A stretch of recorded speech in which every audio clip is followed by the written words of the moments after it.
ইসলাম ধর্মে মেয়েদের একটা অন্যরকম সম্মানের জায়গা দেওয়া হয়েছে। শুধু এই ধর্মেই নয়, সব ধর্মে মেয়েদের সম্মানের চোখে দেখা হয়, কারণ তারা তো মায়ের জাত। কিন্তু এই সমাজে আবার কিছু মানুষ এমনও রয়েছে যারা এই মায়ের জাতকেই অজাত কুজাত মনে করে, মেয়েদেরকে নিচু চোখে দেখে, তাদেরকে হেয় করে। এরা ছেলের আশায় মেয়ে জন্ম দিয়ে তাদের জীবন করে তোলে দুর্বিষহ। আজ এমনই এক বাবার গল্প শুনব আমরা, যে কিনা ছেলের আশায় একের পর এক 14 জন মেয়ে সন্তানের জন্ম দেয়। এরপর তাদের সাথে এমন আচরণ করে যেন তারা কোনো মানুষই না, নর্দমার কীট। তার এই জঘন্য চিন্তাধারার কারণে তাকে একসময় হতে হয় এক ভয়ঙ্কর পরিস্থিতির শিকার। কি হয়েছিল তার সাথে? এই প্রশ্নের উত্তর জানব অসাধারণ পাকিস্তানি মুভি বউলের গল্প থেকে, যার প্রত্যেকটা মুহূর্ত আপনার চোখে জল এনে দেবে, সমাজের এক কঠিন বাস্তবতার মুখোমুখি এনে দাঁড় করাবে আপনাদের। আজকের গল্পটা আপনাদের দেখা 8-10টা গল্প থেকে একেবারেই আলাদা। শুনতে খুব সিম্পল মনে হলেও গল্পটা একেবারেই সাদামাটা নয়। তাই চলুন আর কথা না বাড়িয়ে এখন গল্পে চলে যাই। সঙ্গে রয়েছে আমি, নুসরাত জাহান। আজকের গল্পটা জয়নাব নামের একটা মধ্যবিত্ত পরিবারের মেয়েকে নিয়ে। খুনের দায়ে মেয়েটাকে আজ ফাঁসি দিতে নিয়ে যাওয়া হবে, তাই পুরো পরিবার জেলে এসেছে তার সাথে দেখা করতে। জয়নাবকে দেখে তারা নিজেদের চোখের জল ধরে রাখতে পারে না। তাদের সবার চোখের মনি আজকে চিরতরে শেষ হতে যাচ্ছে। জয়নাবেরও ভীষণ কষ্ট হচ্ছে, তবুও সে নিজেকে এবং নিজের পরিবারকে সামলে নেয়। তাদেরকে বোঝায় যে এখন থেকে তাদেরকে নিজেদের লড়াই নিজেদেরকেই করতে হবে, কেউ তাদের পাশে এসে দাঁড়াবে না। এই কথা শুনে জয়নাবের বোনেরা আরও বেশি কাঁদতে শুরু করে। জয়নাবের ফাঁসির সাজা মওকুফ করার জন্য প্রেসিডেন্টের কাছে আপিল করা হয়, কিন্তু প্রেসিডেন্ট সেই আপিল খারিজ করে দেয়। এরপর প্রেসিডেন্টের অ্যাসিস্ট্যান্ট তাকে জয়নাবের শেষ ইচ্ছার ফাইলটা দেখায়। কোনো ফাঁসির আসামির শেষ ইচ্ছার অনুমতিপত্রে প্রেসিডেন্টের সাইন লাগবে, এটা শুনে প্রেসিডেন্ট নিজেই বেশ অবাক হয়। তখন তার অ্যাসিস্ট্যান্ট বলে, মেয়েটার ইচ্ছা একটু অদ্ভুত, এটার পারমিশন আপনি ছাড়া কেউ দিতে পারবে না। সে জানায় জয়নাবের ইচ্ছে হলো ফাঁসির ঠিক আগ মুহূর্তে সে নিজের জীবনের গল্পটা মিডিয়াকে জানাবে। কথাটা শুনে প্রেসিডেন্ট একটু টেনশনে পড়ে যায়। সে তার অ্যাসিস্ট্যান্টকে জিজ্ঞেস করে, এখানে কোনো পলিটিক্যাল ব্যাপার স্যাপার নেই তো? অ্যাসিস্ট্যান্ট বলে, না স্যার, মেয়েটা নিম্ন মধ্যবিত্ত পরিবারের, খুব সাধারণ একটা মেয়ে, পলিটিক্যাল কোনো ব্যাপারের সাথে জড়িত আছে বলে মনে হয় না। তাই প্রেসিডেন্ট জয়নাবের শেষ ইচ্ছা পূরণের পারমিশন দিয়ে দেয়। সেই কথা অনুযায়ী জয়নাবকে নিয়ে যাওয়া হয় ফাঁসির মঞ্চে। সেখানে দেশের নামি দামি সব নিউজ চ্যানেলের রিপোর্টাররা তার অপেক্ষায় দাঁড়িয়েছিল। জয়নাবকে মাইকের সামনে দাঁড় করিয়ে দিয়ে জেলার বলে, তোমার হাতে 4:30 পর্যন্ত সময়। 4:30 বাজার সাথে সাথে তোমার গল্প যে স্টেপেই থাকুক না কেন সেটা থামিয়ে দিয়ে তোমার ফাঁসির কার্যক্রম সম্পন্ন করা হবে। জয়নাব সে কথা মেনে নিয়ে রিপোর্টারদেরকে জিজ্ঞেস করে, আপনাদের ধারণা অনুযায়ী আমি আজকে আপনাদের এখানে কেন ডেকেছি? রিপোর্টারদের মধ্যে একজন বলে, আমার মনে হয় তুমি সবার সামনে নিজের অপরাধ স্বীকার করে সমাজকে বোঝাতে চাইছো যে তুমি একটা ভুল করেছ, আর কেউ যেন সেই ভুলটা না করে। এমন সময় আরেকজন বলে উঠছে, এটাও হতে পারে যে তুমি সবার সামনে প্রমাণ করতে চাইছো তুমি নিরপরাধ। সেটা শুনে জয়নাব একটা শুকনো হাসি দিয়ে বলে, আমি তো বলছি না আমি খুন করিনি, আমি খুনি, তবে এটা বলছি যে আমি অপরাধী নই। কথাটা শুনে রিপোর্টাররা সবাই একটু অবাক হয়। একজন বলেই বসে, খুন করা কি অপরাধ না? জয়নাব বলে, সবসময় খুন করাটা অপরাধ হয় না, কখনো কখনো এটা জরুরি হয়ে দাঁড়ায়। আর এই কথার মধ্যে অনেক রহস্য লুকিয়েছিল, সেগুলো জানার জন্য আমাদেরকে জয়নাবের অতীতটা জেনে আসতে হবে। তাই জয়নাব রিপোর্টারদেরকে তার অতীতের গল্পগুলো বলতে শুরু করে। বহু বছর আগে ভারত আর পাকিস্তান বিভেদ হওয়ার পর অনেক ভারতীয় মুসলিমরা লাহোর হয়ে পাকিস্তানে প্রবেশ করে। এমন একটি পরিবার ছিল জয়নাবের। তার দাদা একজন হাকিম ছিল, অর্থাৎ আয়ুর্বেদিক চিকিৎসক। সে সময় মেডিকেল সায়েন্সে আধুনিকত্বের ছোঁয়া না থাকার কারণে হাকিমদের উপরেই সবই নির্ভর করত, যে কারণে সমাজে তাদের সম্মান, আয় এবং দুটোই ছিল বেশি। তবে ধীরে ধীরে চিকিৎসায় আধুনিকতার ছোঁয়া লাগে আর হাকিমদের জায়গাগুলো ডক্টরেরা দখল করে নেয়। বংশ পরম্পরায় জয়নাবের বাবাও একজন হাকিম ছিল। সারা পৃথিবী আপডেট হয়ে গেলেও সে নিজেকে আপডেট করতে পারেনি। গতানুগতিক চিন্তাধারার কারণে তার আয় রোজগার দিনে দিনে কমতে শুরু করে। বাড়তে থাকে শুধুমাত্র পরিবারের সদস্য সংখ্যা। প্রায় প্রত্যেক বছরই জয়নাবের মাকে বাচ্চা নিতে হতো, তবে সেটা নিজের ইচ্ছে নয়, জয়নাবের বাবার জোরাজুরির কারণে। মূলত জয়নাবের বাবার একটা ছেলের খুব শখ ছিল, কারণ ছেলে না থাকলে তো তার বংশের বাতি নিভে যাবে, বংশ নির্বংশ হয়ে যাবে। তো সেই ছেলের আশায় একে একে 14টা মেয়ের জন্ম দেয় জয়নাবের মা। তবে তার মধ্যে বেঁচে ছিল মাত্র 7 জন। বহু চেষ্টার পর শেষমেশ একটা ছেলের জন্ম হয় তার পরিবারে। কিন্তু যে দায়ী মা ছেলেটার প্রসব করেছিল সে এসে জয়নাবের বাবাকে জানায় যে তার ছেলের মধ্যে কোনো একটা সমস্যা আছে। সে দেখতে ছেলে হলেও আসলে ছেলে না, অর্থাৎ সে ছিল গে। জয়নাবের বাবা সেটা শুনে ভীষণ ক্ষেপে যায়। সে কোনোভাবেই মেনে নিতে পারছিল না তার পরিবারে এমন কিছু ঘটতে পারে। এমনিতেই সে খুব আল্লাহওয়ালা লোক ছিল, কিন্তু এক্ষেত্রে আল্লাহর মর্জিটা সে মেনে নিতে পারে না। ছেলের প্রতি তার এতটা ঘৃণা তৈরি হয় যে বাচ্চাটার নাম রাখতেও অস্বীকৃতি জানায় সে। মুসলিমদের মধ্যে একটা নিয়ম আছে যে সদ্য জন্ম নেওয়া বাচ্চার কানে আজান দিতে হয়, আর জয়নাবের বাবা মসজিদ কমিটির সদস্য হওয়ার কারণে এই আজান দেওয়ার কাজটা সবসময় সেই করত। তবে ছেলের ব্যাপারে এমন অদ্ভুত কথা শোনার পর সে ছেলের কানে আজানও দেয় না।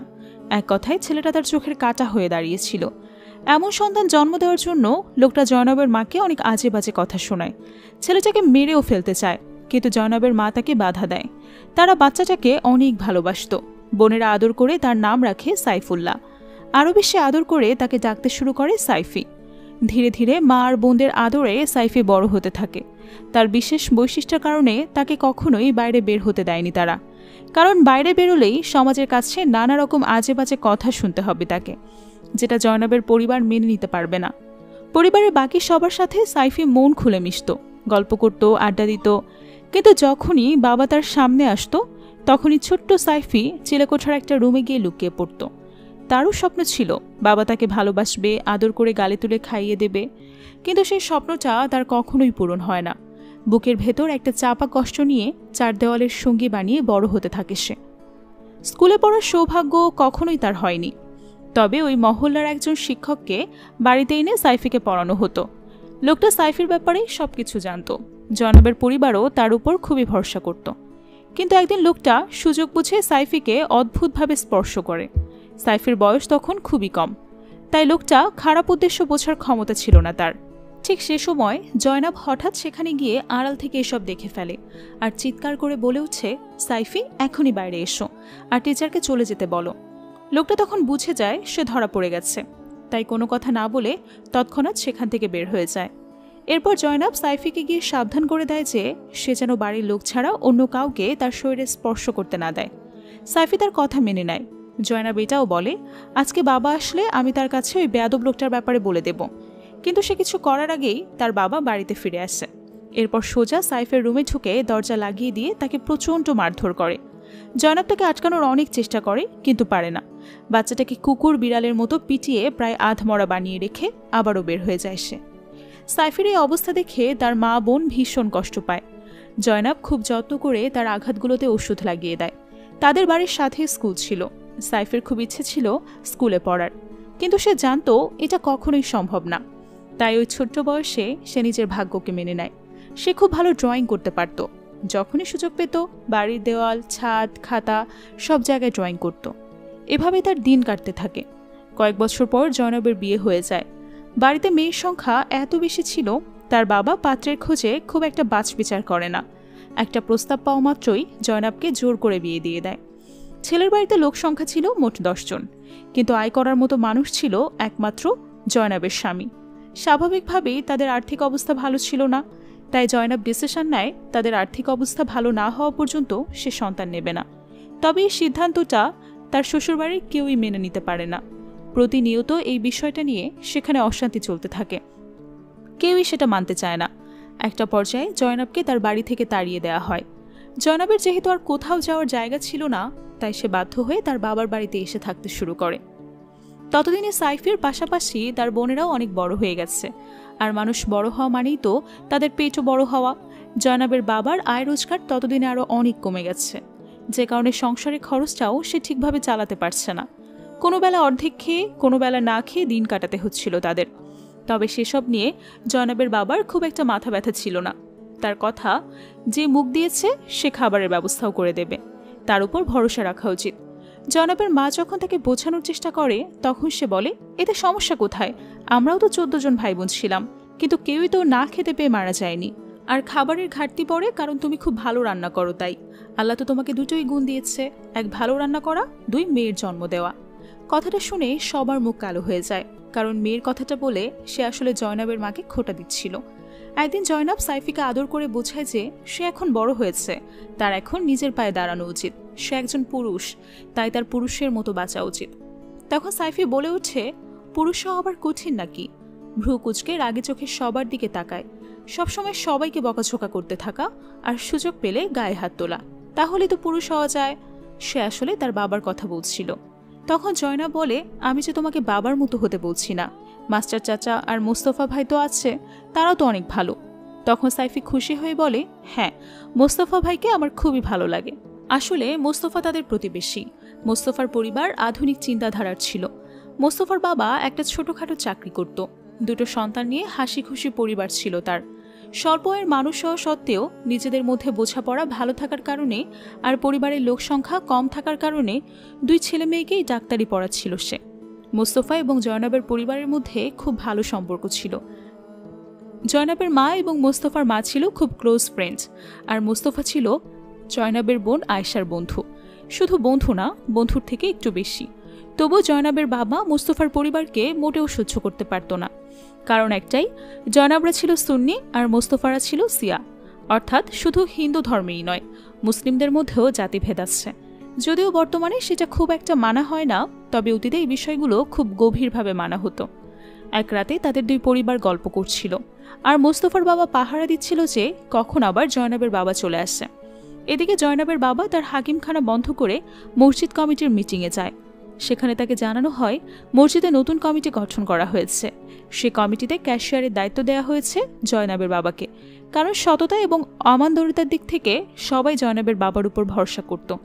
জয়নাবের বাবা রাজি হওয়াতে মসজিদ কমিটির সবাই তার হাতে 50,000 টাকা তুলে দেয়, আর সেটাকে যত্ন করে মসজিদের কোষাগারে রেখে দিতে বলে।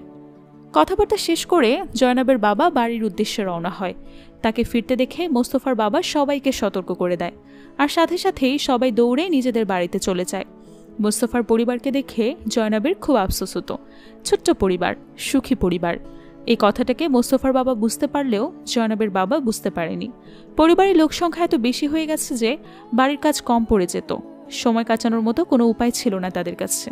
বাড়ির পাশে স্কুলে যখন বাচ্চাদের চিৎকার, চেঁচামেচি আর আনন্দ উল্লাস দেখত, তখন জয়নাবের বুকটার ভেতরটা মুচুর দিয়ে উঠত। এতগুলো মেয়েকে পড়াশোনা করানো হতো, এটা তো আর মুখের কথা না। তাই প্রত্যেকেই প্রাইমারি পাশ করার সাথে সাথেই স্কুল ছেড়ে দিয়ে বাড়িতে বসতে হয়েছে। বাবা বাড়িতে না থাকার সময়টা যেন জয়নাবের পরিবারে আনন্দের ঢল নিয়ে আসত। ঈদের থেকেও বেশি খুশি তারা এই সময়টা কাটাতো। নিজেদের ইচ্ছে মতো বাঁচত তারা, হাসতো, খেলতো, আড্ডা দিত। কিন্তু বাবা বাড়ি ফেরার সাথে সাথেই সবকিছু শেষ। কেমন যেন আতঙ্ক বিরাজ করতো সবার মাঝে। জয়নাবের বাবাও অবশ্য এই বিষয়টা খুব এনজয় করত, কারণ তার ধারণা মতে পরিবারের সবার উপর জোর জুলুম করাতে তার পুরুষত্ব প্রকাশ পায়। এত কিছুর পরেও লোকটা ছেলে সন্তান পাওয়ার আশা ছাড়েনি। এখনও প্রতিনিয়ত জয়নাবের মায়ের উপর জোর জুলুম চালায় সে। বেচারি না পারে সহ্য করতে, না পারে কিছু বলতে। তার শরীর এবং মনের উপর দিয়ে কি ধকলটাই যায় সেটা তো সে ছাড়া আর কেউ জানত না। জয়নাবের বড় হয়ে যাওয়ার পরেও তাদের আরও 2 বোন হয়, তবে ভাগ্যক্রমে তারা কেউই বাঁচতে পারে না। জয়নাবের মায়ের অবস্থা এতে ভীষণ খারাপ হয়ে পড়ে। উঠে দাঁড়ানোর মতো শক্তিও ছিল না তার কাছে। জয়নাব সবসময় চাইতো তার মাকে হেল্প করতে, কিন্তু বাবার মুখের উপর কথা বলার মতো সাহস কারোরই ছিল না। তবে একদিন তার বাবার অবর্তমানে জয়নাব সাহস দেখে একটা ডিসিশন নেয়। সে আর তার বোনেরা তাদের মাকে নিয়ে গিয়ে অপারেশন করায়, যাতে তাদের আর ভাই বোন না হয়। এরপর বেশ কয়েক মাস পার হয়ে যায়। এর মাঝে জয়নাবের বাবা বেশ কয়েকবার বাচ্চা নেওয়ার ট্রাই করে, কিন্তু তার চেষ্টা সফল হয়নি, যে কারণে লোকটার মনে একটু সন্দেহ হয়। এক রাতে সে তার বউয়ের কাছে গিয়ে কোরআন শরীফ হাতে রাখিয়ে জিজ্ঞেস করে, সত্যি করে বলো তো, তুমি কি বাচ্চা না হওয়ার জন্য কিছু করেছো? জয়নাবের মা কথাটা অ্যাভয়েড করে যায়। তখন লোকটা বলে, তুমি যদি কিছু না করে থাকো তাহলে আমাদের সন্তান হচ্ছে না কেন? তুমি তো এখনও শক্ত সামর্থ্য আছো, তাহলে প্রবলেম কোথায়? তার কথাগুলো জয়নাবের মায়ের কানে যেন বিষ ঢেলে দিচ্ছিল। ছেলে সন্তানের জন্য কোনো মানুষ এতটা ডেসপারেট হতে পারে, এটা কল্পনারও বাইরে। ঘটনাক্রমে জয়নাব তার মা বাবার কথাগুলো আড়াল থেকে শুনে ফেলে। সে রুমের দরজাটা বাইরে থেকে আটকে দিয়ে তার বাবাকে বলে, এখানে মায়ের কোনো দোষ নেই, যা করেছি আমি করেছি, আমি মায়ের অপারেশন করিয়ে এনেছি। এই কথা শুনে তার বাবা তেলে বেগুনে চলে ওঠে। সে তো পারলে জয়নাবকে প্রাণেই মেরে ফেলে। রাগের মাথায় সে বলতে শুরু করে, তুমি জানো তুমি কত বড় গুনাহ করেছো?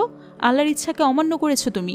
জীবন মৃত্যু তো আল্লাহর হাতে। পৃথিবীতে কে আসবে কে যাবে এটা তো উপরওয়ালা ঠিক করবে। কিন্তু তুমি একটা সাধারণ মানুষ হয়ে সর্বশক্তিমান আল্লাহর সাথে টেক্কা দিতে গেছো, তোমার সাহস তো কম না। তখন জয়নাব তার বাবাকে বোঝানোর চেষ্টা করে যে জন্ম মৃত্যু আল্লাহর হাতে ঠিকই, তবে তিনি মানুষকে বিবেক দিয়েছেন যাতে সে নিজের বিবেকবোধ এবং বুদ্ধি খাটিয়ে সঠিক ডিসিশন নিতে পারে।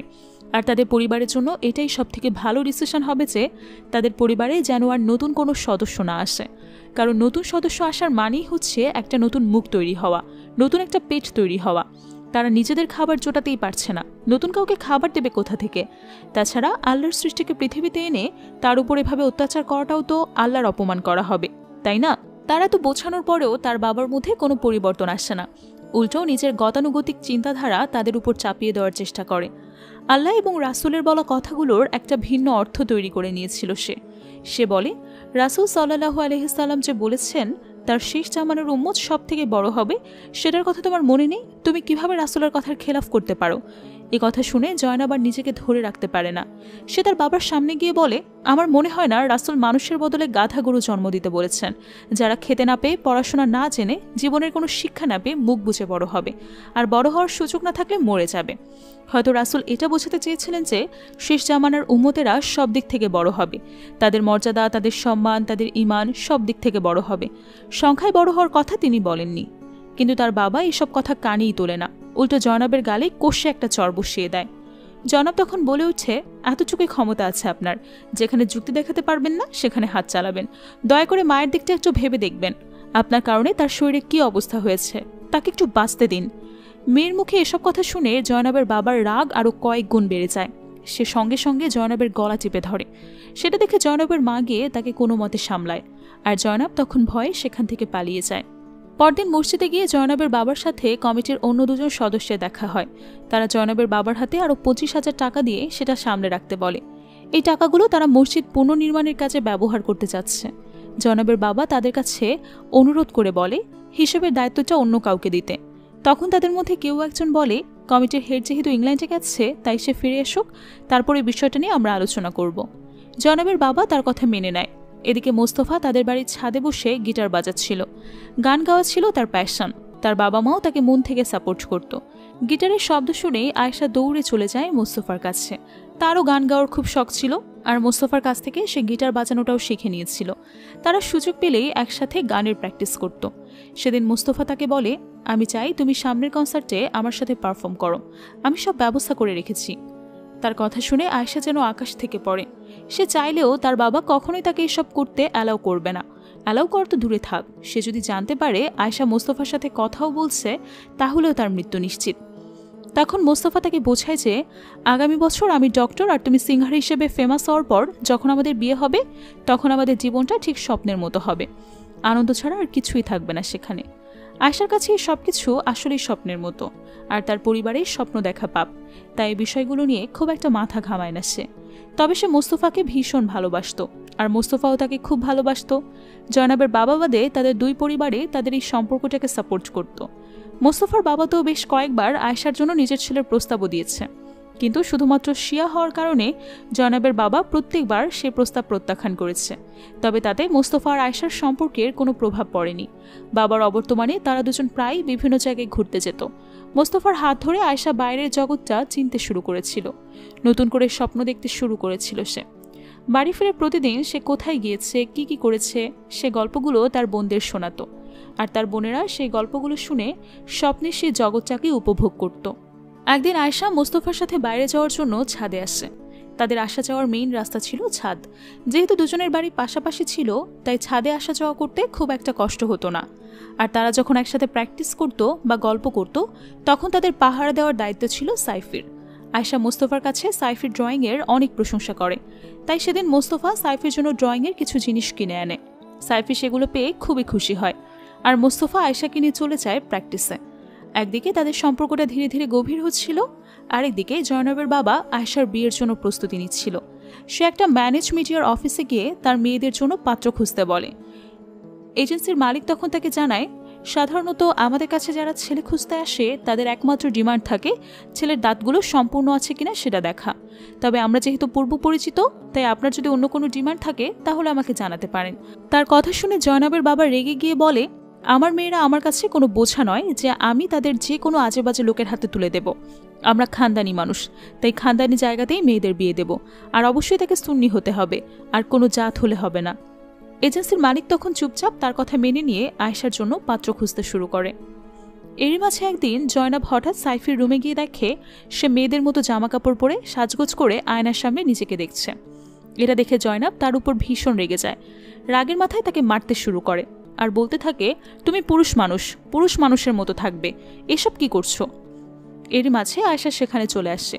এই অবস্থা দেখে সেও অবাক হয়। সাইফি তখন কাঁদতে কাঁদতে বলে, আমি এমনি এমনি একটু দেখতে চাচ্ছিলাম আমাকে মেয়েদের পোশাকে কেমন লাগে। তার কথা শুনে জয়নাব রেগে গিয়ে বলে, পুরুষ মানুষ কখনো মেয়েদের মতো সাজে? তুমি কি মেয়ে হতে চাচ্ছ নাকি?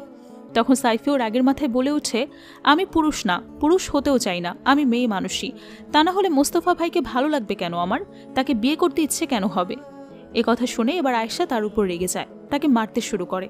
তাকে হুমকি দেয় বাবা এলে সাইফির ব্যাপারে তার কাছে বলে দেবে। বাবার কথা শুনে সাইফিও ভয় পেয়ে যায়। সে তার বোনদের হাত পা ধরে ক্ষমা চাইতে শুরু করে। বোনেরাও তখন বুঝতে পারে তাদের ভাই ইচ্ছাকৃতই কিছু করছে না, সেও নিজের সিচুয়েশনের কাছে বাধা। এটা ভেবে তারা 3 ভাই বোন একে অপরকে জড়িয়ে ধরে কাঁদতে শুরু করে, কারণ কান্না ছাড়া তো তাদের কাছে আর কোনো সমাধান ছিল না। তবে জয়নাব তার ভাইয়ের জীবনটাকে সাজানোর জন্য, জীবনের লক্ষ্য অন্বেষণের জন্য একটা সিদ্ধান্ত নেয়।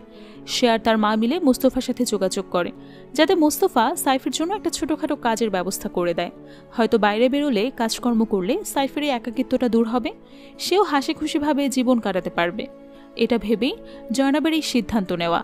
মোস্তফা তার সিদ্ধান্ত মেনে নিয়ে বলে, আমার একটা পরিচিত জায়গা আছে, সেখানে সাইফের ড্রয়িংয়ের কাজে লাগাতে পারে। আমি সেখানে কথাবার্তা বলে সাইফিকে নিয়ে যাব। পরদিন সকালে মোস্তফা কলেজে যাওয়ার সময় সাইফিকে সঙ্গে করে তার কাজের জায়গায় নিয়ে যায়। জায়গাটা তাদের বাড়ি থেকে বেশ দূরে ছিল, তাই মোস্তফার সিদ্ধান্ত নেয় সে কলেজে যাওয়ার সময় সাইফিকে সেখানে দিয়ে আসবে, আবার কলেজ থেকে ফেরার সময় তাকে নিয়ে আসবে। মোস্তফার সাথে সেদিন বেরোনোর সুযোগ পেয়ে সাইফি খুবই খুশি ছিল। মোস্তফা তাকে একজন লোকের সাথে নিয়ে গিয়ে পরিচয় করিয়ে দেয়। লোকটা ট্রাক এবং অন্যান্য যানবাহন রং করার কাজ করত। মোস্তফা বিশ্বাস করে সাইফিকে তার হাতে তুলে দিয়ে বলে, এই ছেলেটা আমার চাচাতো ভাই, ও খুব ভালো ড্রয়িং করতে পারে, তাই আপনার কাছে নিয়ে আসলাম। আপনি এখানে ওকে ছোটোখাটো একটা কাজ দিয়ে দিন, আমি প্রতিদিন বাড়ি ফেরার সময় ওকে নিয়ে যাব। লোকটা খুশি মনে সাইফিকে তার কাছে রেখে দেয়। সেখানে তৃতীয় লিঙ্গের একজনকে দেখে মোস্তফা বেশ অবাক হয়। তখন রংমিস্ত্রি লোকটা তাকে বলে, ও এখানেই থাকে, ওর কারণেই তো আমরা সবসময় হাসিতে খুশিতে মেতে থাকি, খুব ভালো মনের মানুষও, আমরা সবাই ওকে অনেক ভালোবাসি। তাকে দেখে মোস্তফা মনে একটু স্বস্তি পায় যে অন্তত সাইফি এখানে নিজের মতো কাউকে পাবে, এতে হয়তো তার অস্বস্তিটা একটু কমতে পারে। তবে সাইফিকে দেখে সবাই তার সত্যিটা বুঝে যায়, যে কারণে সেখানে থাকা অনেকের মনেই কুবুদ্ধি আসতে শুরু করে। ওই রংমিস্ত্রির অ্যাসিস্ট্যান্ট হিসেবে 2টো ছেলে কাজ করত, তাদের স্বভাবও ভালো ছিল না। তারা প্রথম দিনই সাইফিকে বিরক্ত করতে শুরু করে। তারা একটা পর্যায়ে এতটা বাড়াবাড়ি করে ফেলে যে সাইফি বেচারা লজ্জায় কান্না করে দেয়। সেটা দেখে রংমিস্ত্রি লোকটা এগিয়ে আসে, তার অ্যাসিস্ট্যান্টকে বকাঝকা করে সেখান থেকে তাড়িয়ে দেয়, আর তাদেরকে সতর্ক করে দেয় যে তারা যেন কখনোই সাইফির সাথে বাজে আচরণ না করে। সাইফি এগুলো মেনে নিতে পারে না। সেদিন বাড়িতে ফিরে সে তার মা আর বোনকে সবকিছু খুলে বলে। তার কান্না কোনোভাবেই থামছিল না। তখন জয়নাব তাকে বোঝায় তাকে এখন শক্ত হতে হবে, বাইরের দুনিয়াটা নরম মানুষদের জন্য না। তবে ধীরে ধীরে কাজ করতে করতে সবকিছু সহজ হয়ে যাবে, কিন্তু হার মানা যাবে না। তার কথা শুনে সাইফি একটু শান্ত হয়। এরপর প্রথম দিনে টাকাটা বের হয়ে বোনের হাতে দিয়ে দেয় সে। টাকাটা পেয়ে তারা খুব খুশি হয়। পরদিন মোস্তফা তাকে তার কাজের জায়গায় নামিয়ে দিয়ে কলেজে চলে যায়। সাইফি তখন লক্ষ্য করে তার বস সেদিন সেখানে নেই। সে আশেপাশে থাকা লোকদের কাছে তার বসের ব্যাপারে জানতে চাইলে তারা বলে সে ভেতরের রুমে জামা কাপড় বদলাচ্ছে। তখন সাইফিও ভেতরে গিয়ে জামা কাপড় পাল্টে এসে তার কাজ শুরু করে। সেদিন তার বস একটা জরুরি কাজে তাড়াহুড়া করে বের হয়ে যায়, আর তার অ্যাসিস্ট্যান্টদেরকে আবারও সতর্ক করে দিয়ে যায় যে তারা যেন সাইফিকে কোনোভাবেই বিরক্ত না করে, তার কাজের ফাঁকি যেন না দেয় তারা। কিন্তু কে শোনে কার কথা? লোকটা সেখান থেকে যাওয়া মাত্রই তারা কাজ ফেলে আড্ডা দিতে শুরু করে। তবে সাইফি তাদের সাথে যায় না। সে মনোযোগ দিয়ে নিজের কাজ শেষ করে জামা কাপড় পাল্টাতে গিয়ে দেখে তার জামা কাপড় সেখানে নেই। সে বাইরে এসে এই ব্যাপারে ওই লোকগুলোর কাছে জিজ্ঞেস করলে তারা বলে বস চলে গেলে চেঞ্জিং রুমে তালা দিয়ে রেখে যায়, তোমার জামা কাপড় সামনের ট্রাকে রাখা আছে, ওখানে গিয়ে চেঞ্জ করে এসো। সাইফির কাছে ব্যাপারটা একটু অদ্ভুত লাগে, কারণ এই ট্রাকগুলো ছিল গরু পরিবহনের ট্রাক। সেখানে তার জামা কাপড় কেন থাকবে? তবুও চুপচাপ ট্রাকের কাছে গিয়ে দেখে আসলে তার জামা কাপড়গুলো সেখানেই রয়েছে। সে যখন তার কাপড় বদলাচ্ছিল তখনই সুযোগ বুঝে ওই লোকগুলো এক এক করে ট্রাকের ভেতর গিয়ে সাইফের সাথে জোর জবরদস্তি করতে শুরু করে। একের পর এক পাশবিক নির্যাতন চালায় ছেলেটার উপর। সে যাদের চিৎকার করতে না পারে তাই তার মুখের ভেতরে একটা কাপড় গুজে দেয় তারা, আর তার হাত পাও বেঁধে দেয়। এভাবে চলতে চলতে বিকাল হয়ে যায়। তখন মোস্তফা চলে আসে তাকে বাড়িতে নিয়ে যাওয়ার জন্য। তখন সেখানে থাকা লোকগুলো মোস্তফাকে বলে সাইফির কাজ আজকে তাড়াতাড়ি শেষ হয়ে গিয়েছে বলে সে আগেই চলে গেছে। ব্যাপারটা মোস্তফার কাছে একটু অদ্ভুত লাগে, কারণ সাইফি একা বাড়ি ফেরার ছেলে না। সে আশেপাশে খোঁজ নেয় কিন্তু সাইফিকে কোথাও খুঁজে পায় না, তাই সে বাধ্য হয়ে সেখান থেকে ফিরে আসে। বাড়ি ফিরে সাইফিকে না দেখতে পেয়ে মোস্তফা খুব টেনশনে পড়ে যায়, সেই সাথে সাইফির পুরো পরিবারও। দেখতে দেখতে রাত হয়ে যায়, তবুও সাইফি বাড়ি ফেরে না। কোথায় গেল ছেলেটা? বাড়ির লোকেরা তন্ন তন্ন করে তাকে পুরো এলাকায় খোঁজে, কিন্তু কোথাও তার দেখা নেই। আনফর্চুনেটলি তার বাবাও বিষয়টা জেনে যায়। এটা নিয়ে নতুন এক অশান্তি শুরু হয় তাদের ভেতরে। একদিকে বাড়ির সবাই এটা নিয়ে চিন্তা করছিল ছেলেটা কোথায় হারিয়ে গেল, অন্যদিকে তার বাবা দোয়া করছিল যাতে সাইফি আর কখনোই ফিরে না আসে, সে যেন মারা যায়। এই কথা শুনে জয়নাবের মায়ের খুব রাগ হয়, কিন্তু স্বামীর মুখের উপর কথা বলার সাহস তার ছিল না, তাই সে কোনো রিয়্যাক্ট করে না। এরপর গভীর রাতে ওই ট্রাক স্ট্যান্ডে থাকা ট্রান্সজেন্ডার মেয়েটা টিউবওয়েলের পানি ভরতে গিয়ে হঠাৎ একটা অদ্ভুত শব্দ শুনতে পায়। সে পাশের ধান খেতে গিয়ে দেখে সাইফি সেখানে হাত পা বাঁধা অবস্থায় পড়ে আছে। সেটা দেখে মেয়েটা ভীষণ ঘাবড়ে যায়। সে তাড়াতাড়ি করে সাইফিকে সেখান থেকে উদ্ধার করে তার বাড়িতে পৌঁছে দেয়। বাড়ি ফিরে ছেলেটা জোরে জোরে দরজা নক করতে থাকে, কিন্তু তার বাবা সেই শব্দ শুনেও দরজা খোলে না। অনেকক্ষণ এভাবে চলতে থাকার পরেও যখন তার বাবা দরজা খুলছিল না, তখন জয়নাব দৌড়ে গিয়ে দরজা খুলে দেয় আর তার ভাইকে ভেতরে নিয়ে আসে। এরপর তার মুখ থেকে সব কথা শুনে মা আর জয়নাব হাউমাউ করে কাঁদতে শুরু করে। জয়নাব বলে, আমাকে ক্ষমা করে দাও, আমি তোমাকে ওই কাজে পাঠিয়ে অনেক বড় ভুল করেছি। আড়াল থেকে তার মা বাবা এসব কথা শুনে কোরআন শরীফ খুলে নিয়ে বসে। এরপর চোখ বন্ধ করে আয়াতগুলোর উপর হাত বোলাতে শুরু করে। কিছুক্ষণ হাত ঘোরানোর পর একটা আয়াতের উপর হাত রেখে চোখ খুলে সে আরেকটা পড়ে কিছু একটা ভাবে। এরপর রাতেই সবাই ঘুমিয়ে পড়লে লোকটা চুপিসারে সাইফির রুমে গিয়ে দরজা আটকে দেয়। ছেলের প্রতি তার ঘৃণা আরও যেন কয়েক গুণ বেড়ে গেছে। তার চোখের সামনে ভাসতে থাকে কিভাবে সাইফি হিজড়াদের সাথে রাস্তার মাঝখানে নাচানাচি করছে। সে কোনোভাবেই এই ব্যাপারটা মানতে পারে না, তাই রাতের অন্ধকারে নিজ হাতে নিজের সন্তানকে শ্বাসরোধ করে মারতে শুরু করে। বেচারা সাইফি তখন বাঁচার জন্য ছটফট করতে থাকে। তার বাবাকে রিকোয়েস্ট করতে থাকে তাকে ছেড়ে দেওয়ার জন্য, কিন্তু তার বাবার মনে একটুও দয়া হয় না। এরই মাঝে সাইফি ঘর থেকে শব্দ শুনে জয়নাবের ঘুম ভেঙে যায়। সে দৌড়ে সাইফির রুমের সামনে গিয়ে দেখে দরজাটা ভেতর থেকে লাগানো, আর ভেতরে সাইফি ছটফট করছে। তখন সে দরজার একটা কাঁচ ভেঙে ভেতরে তাকাতেই বাবার নৃশংসতার সামনে আসে তার। সে তার বাবাকে বাধা দেওয়ার অনেক ট্রাই করে, দরজা খোলার জন্য রিকোয়েস্ট করে, কিন্তু তার বাবা কোনো কথাই শোনে না। বেশ কিছুক্ষণ ছটফট করার পর সাইফি শেষ নিঃশ্বাস ত্যাগ করে। এরই মাঝে তার মাও সেখানে আসে। তখন তার বাবা বুক ফুলিয়ে বাইরে বেরিয়ে এসে বলে কাজটা করা জরুরি ছিল। জয়নাবের মা ভেতরে গিয়ে ছেলের ওই সিচুয়েশন দেখে চিৎকার করে কেঁদে উঠছে, আর সে চিৎকার শুনে বাকি মেয়েগুলোর ঘুম ভেঙে যায়। তারা দৌড়ে গিয়ে ভাইকে দেখে কান্না জুড়ে দেয়, আর জয়নাব নিথর হয়ে সেখানে দাঁড়িয়ে থাকে। এত বড় একটা অন্যায় করার পরেও তার বাবার মধ্যে কোনো আক্ষেপ ছিল না। সেটা দেখে জয়নাব বলে, আপনি তো আল্লাহর নিয়মের বরখেলাপ করেন না, তাহলে আজ নিজ হাতে কিভাবে একটা মানুষকে মেরে ফেললেন? আপনার একটু ইমানে বাঁধল না? তখন তার বাবা বলে উঠছে, এতে অন্যায় কি আছে? শুকরও তো নিজের সন্তানদের মেরে ফেলে, আর এই ছেলেটা শুকরের থেকেও বেশি জঘন্য। তার কথা শুনে জয়নাব হতবাক হয়ে যায়। একজন বাবা কিভাবে নিজের সন্তানকে শুকরের সাথে তুলনা করতে পারে? কথাগুলো বলতে বলতে জয়নাবের গলা শুকিয়ে যায়। সব রিপোর্টারদের চোখে তখন পানি ছলছল করছিল। এমন সময় একজন রিপোর্টার বাইরে গিয়ে প্রেসিডেন্টের ম্যানেজারকে ফোন করে বলে, আপনি প্লিজ প্রেসিডেন্টকে রিকোয়েস্ট করেন এই মেয়েটার ফাঁসি যেন আটকানো হয়। আর যাই হোক, এই মেয়েটা কোনো অন্যায় করতে পারে না, নতুন করে আপিল করলে ওর সাজা এমনিতেই মৌকুফ হয়ে যাবে, অন্তত এবারের মতো মেয়েটাকে বাঁচান। কিন্তু লোকটা তার কথা মানতে চায় না। সে বলে দেয়, প্রেসিডেন্ট এখন ঘুমাচ্ছে, এত রাতে কোনোভাবেই তার ঘুম ভাঙানো যাবে না, তাহলে আমাকে প্রবলেমে পড়তে হবে। রিপোর্টার মেয়েটা তখন রেগে গিয়ে বলে, একটা মেয়ের জীবন থেকে কি প্রেসিডেন্টের ঘুম জরুরি? আমি জানি আপনি রিকোয়েস্ট করলে প্রেসিডেন্ট ফেলতে পারবে না, প্লিজ একটা মেয়ের জীবন বাঁচান। তবে লোকটা কোনোভাবেই তার কথা শোনে না। তাই মেয়েটা আবারও ফেরত গিয়ে জয়নাবের গল্প শুনতে শুরু করে। সাইফের বিষয়ে জানার পর মোস্তফা এবং তার পরিবারও ভীষণ অবাক হয়। মোস্তফা তার বাবা মাকে বলে, চাচা জেলে গেলে খুব ভালো হবে, অন্তত তার বাকি পরিবারটা বেঁচে যাবে। তবে এই বিষয়টা মোস্তফা বাদে আর কেউই জানত না। তাই পরদিন জয়নাবের বাবা অন্য সবার সাথে মিলে সাইফের জানাজায় সামিল হয়ে যায়। তবে সাইফের এমন অদ্ভুত মৃত্যুতে পুলিশের মনে সন্দেহ হয়। তাই ইন্সপেক্টর এসে জয়নাবের বাবাকে বলে, এখানকার কাজ শেষ করে 5 মিনিট একটু থানায় আসবেন, কিছু জরুরি কথা আছে। সেটা শুনে ভয়ে জয়নাবের বাবার গলা শুকিয়ে যায়। থানায় যাওয়ার পর ইন্সপেক্টর তার সামনে কোরআন শরীফ রেখে বলে, আপনি নামাজি মানুষ, কোরআন শরীফে হাত রেখে সত্যিটা বলুন। সেটা শুনে লোকটা বুঝে যায় পুলিশ তার রহস্য ধরে ফেলেছে। কিন্তু এখন তার কি হবে? এ কথা ভেবে সে কাঁদতে কাঁদতে হাত জোর করে ইন্সপেক্টরকে রিকোয়েস্ট করে, প্লিজ ব্যাপারটা নিয়ে বাড়াবাড়ি করবেন না, তাহলে সমাজে আমার মান সম্মান নষ্ট হয়ে যাবে। আমার যদি জেল হয়ে যায় তাহলে আমার পরিবারকে কে দেখবে? সেটা শুনে ইন্সপেক্টর বলে, আমিও চাই না আপনার পরিবারের কোনো ক্ষতি হোক, কিন্তু সবাই তো আর আমার মতো চাইবে না, তাই বাকিদের মুখটা বন্ধ করার জন্য আপনাকে কিছু টাকা খরচ করতে হবে। জয়নাবের বাবা উৎসাহ নিয়ে জিজ্ঞেস করে, কত টাকা? ইন্সপেক্টর বলে, অন্যদের জন্য 10 লাখ টাকাতেও হতো না, তবে আপনি 3 লাখ দিলেই হবে। 3 লাখ তো দূরের কথা, জয়নাবের বাবার কাছে 30,000 টাকাও ছিল না।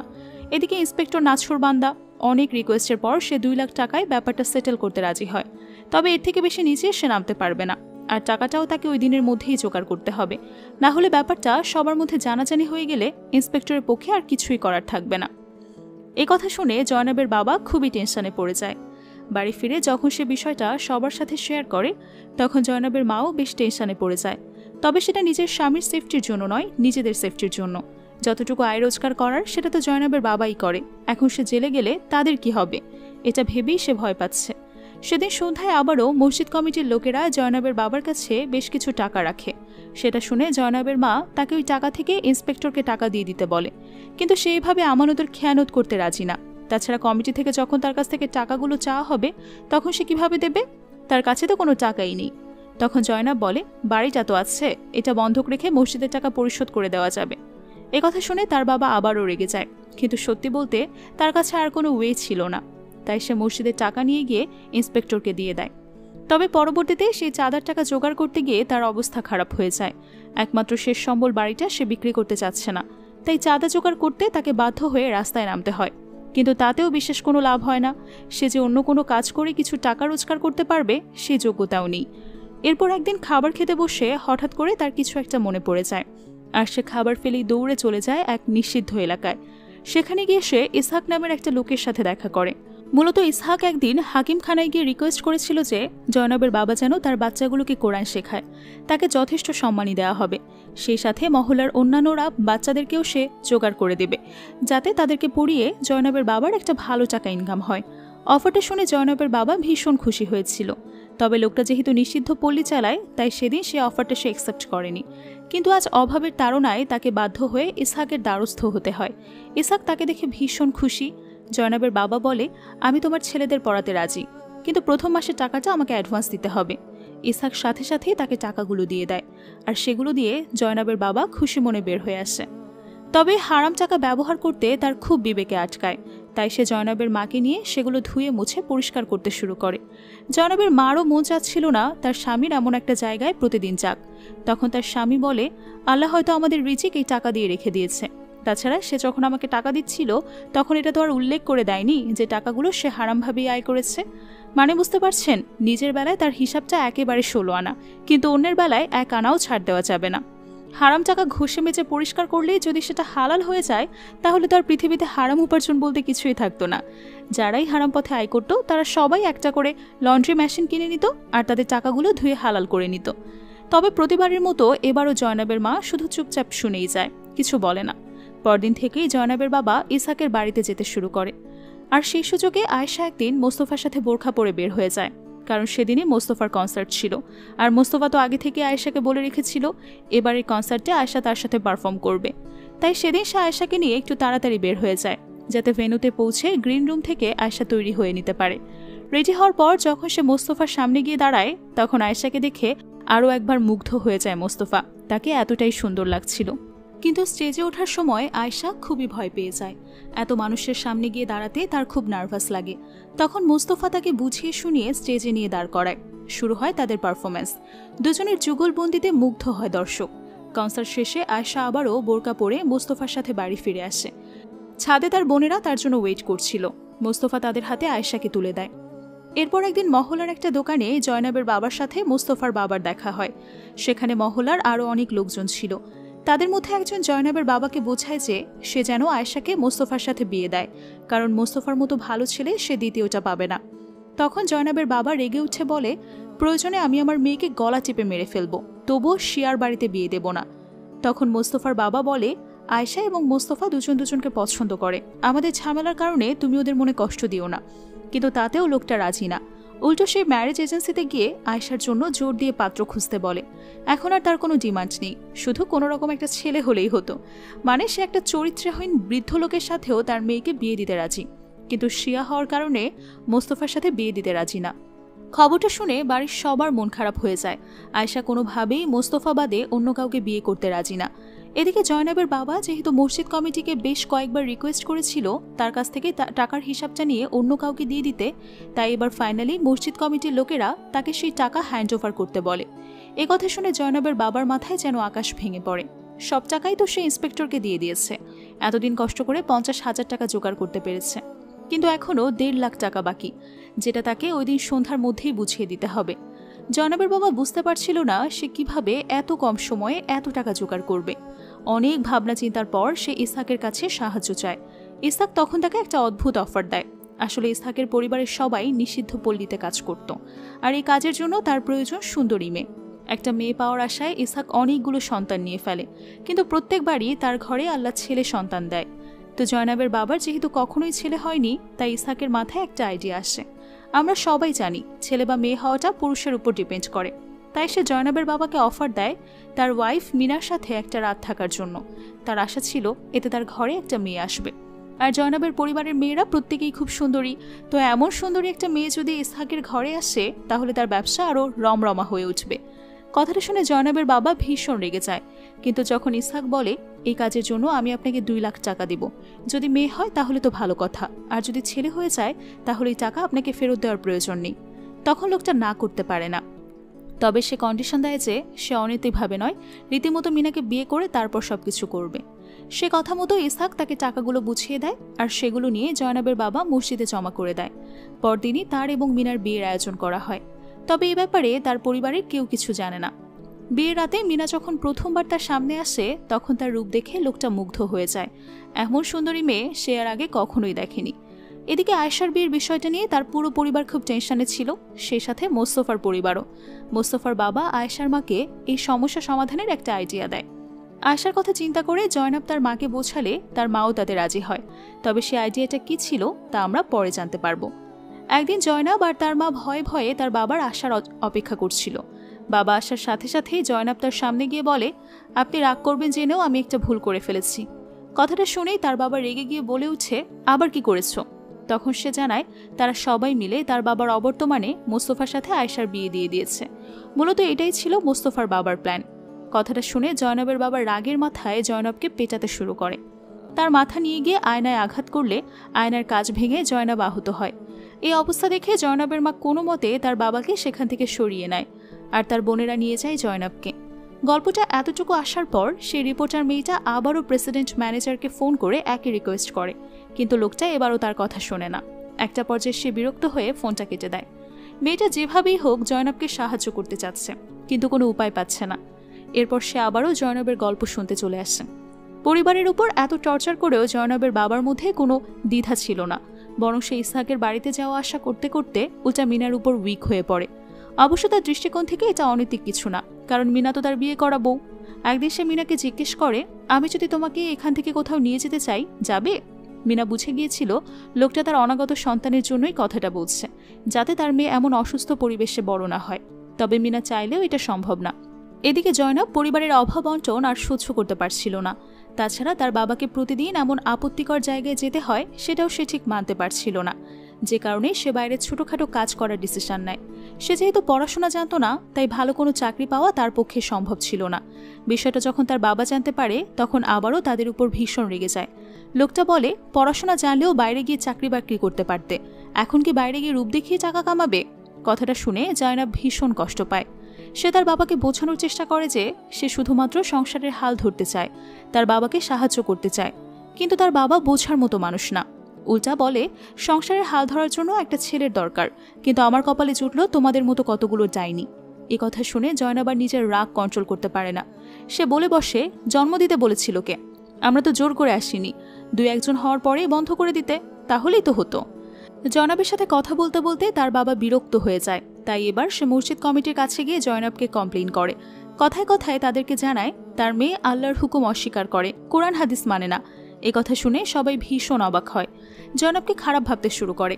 একটা সময় জয়নাবের বাবা বলে, আমার তো ভয় হয় যে কখন না ও আমাকে মেরে ফেলে আর না আমি ওকে মেরে ফেলি। তার বন্ধুরা তখন তাকে বুঝিয়ে শুনিয়ে শান্ত করে। এভাবেই কোনো মতে তাদের জীবন কাটতে থাকে। একদিন জয়নাবের বাবা বাইরে গেলে আয়শা আর মোস্তফা জয়নাবদের সাথে দেখা করতে আসে। তারা পুরো পরিবারের জন্য অনেক মজার মজার খাবার আর গিফট নিয়ে আসে। সেগুলো পেয়ে সবাই ভীষণ খুশি, কিন্তু বাবা দেখলে তো আবার রাগ করবে, তাই বাবা আসার আগে সেগুলো আবার লুকিয়ে ফেলে। এসব কথার মাঝেই ওই রিপোর্টার আবারও ম্যানেজারকে ফোন করে হুমকি দেয় যে সে যদি প্রেসিডেন্টকে ঘুম থেকে না তোলে তাহলে এই বিষয়টা নিয়ে সে মিডিয়া তোলপাড় করে দেবে।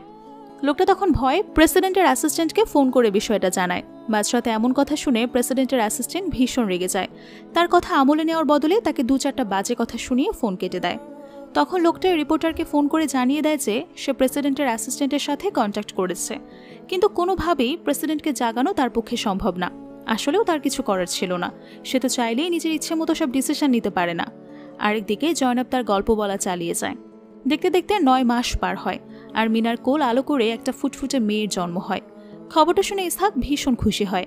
সে জয়নাবের বাবাকে আরও একটা অফার দেয় যে সে যদি এভাবে আরও 2-3টা মেয়ে জন্ম দিতে পারে তাহলে ইসহাক আরও অনেক টাকা দেবে এবং প্রত্যেকবার সেই টাকার পরিমাণ বাড়তে থাকবে। জয়নাবের বাবা এর কোনো উত্তর দেয় না।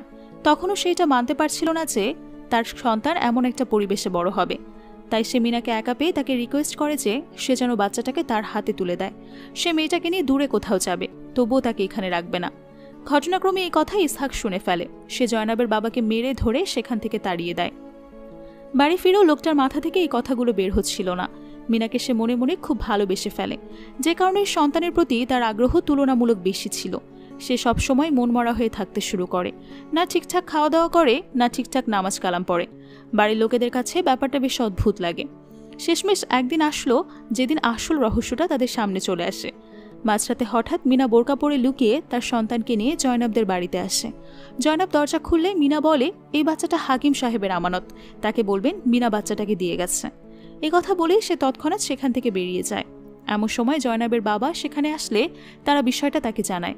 লোকটা তখন একটু ঘাবড়ে গিয়ে তার মেয়েদেরকে সেখান থেকে চলে যেতে বলে আর তার স্ত্রীকে বাচ্চাসহ রুমের ভেতরে ডেকে নিয়ে গিয়ে পুরো ঘটনা খুলে বলে। জয়নাবের মা যখন জানতে পারে তার স্বামী মুখে ইমানের বুলি আউড়িয়ে গোপনে এত জঘন্য কাজে লিপ্ত হয়েছে, তখন সে নিজের রাগ ধরে রাখতে পারে না। জীবনে প্রথমবার সে স্বামীর সাথে উঁচু গলায় কথা বলে, তবে তার পরিণতিও খুব একটা ভালো হয় না। জয়নাবের বাবা তাকে প্রচণ্ডভাবে মারধর করে। মায়ের চিৎকার শুনে মেয়েরা দৌড়ে গিয়ে তাকে সামলায়। এরপর তাকে অন্য একটা জায়গায় নিয়ে গিয়ে জিজ্ঞেস করে কি হয়েছে। তখন তাদের মা তাদেরকে সমস্ত কথা খুলে বলে। জয়নাব এবার আর চুপ থাকতে পারে না।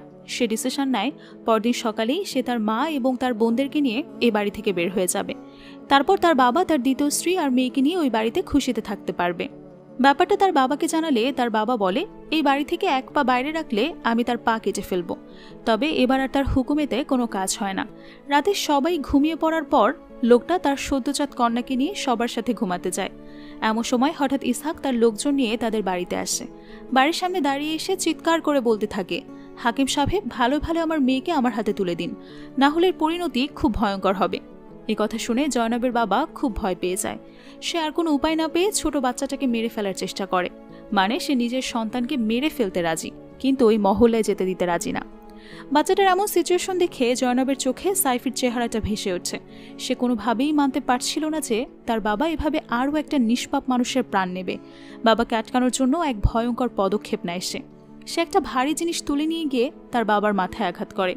এতদিন যত রাগ তার মনে জমেছিল সব একেবারে উসুল করে নেয় সে। মারতে মারতে একটা পর্যায়ে তার বাবা প্রাণে মারা যায়। এরপর তার কথা মতো তার বোনেরাও এই ছোট্ট বাচ্চাটাকে নিয়ে সেখান থেকে পালিয়ে যায়, যাতে ইসহাক তাদের ধরতে না পারে।